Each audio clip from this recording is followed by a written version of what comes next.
Stepping into interior room 6437 on the Carnival Radiance, the first thing you'll notice is just how much open floor space there is for an interior cabin. And stick around because at the end of this tour, I'll share an honest review of how this room actually worked for me.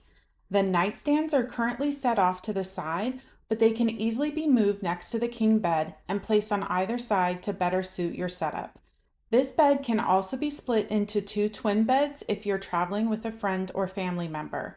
Each nightstand offers a little bit of storage for smaller items that you want to keep close at hand. On the opposite wall, you'll find that the vanity area is with a backlit mirror, a few shelves and drawers, along with a great counter space for getting ready. The hairdryer is tucked away inside one of the drawers, which helps keep the surface clear. There is a stool at the vanity, but I always ask my stateroom attendant for a chair with a back, and they usually have one waiting for me by the first evening around dinner time.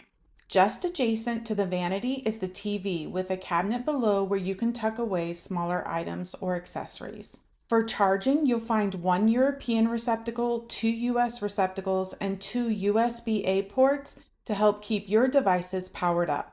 I'll leave a link in the description to the European adapter I recommend for easy, hassle-free charging. Moving over to the storage, the first of the 3 wardrobe cabinets has a shelf, the safe, and mid-size hanging space. The second cabinet offers long hanging space with a full-length mirror on the door, which is great when you're getting dressed for dinner or a formal night. The last cabinet has a shelf, short hanging space, and a cooler down at the bottom for keeping a few drinks or snacks cool. Right inside the door, you'll see the power saving slot where you need to insert a card to keep the lights and AC running. I always use an old cruise card, a credit card, or ask my stateroom attendant for an extra card if I don't have one handy. The main cabin light switches are also located here, making it easy to turn everything on or off as you come and go.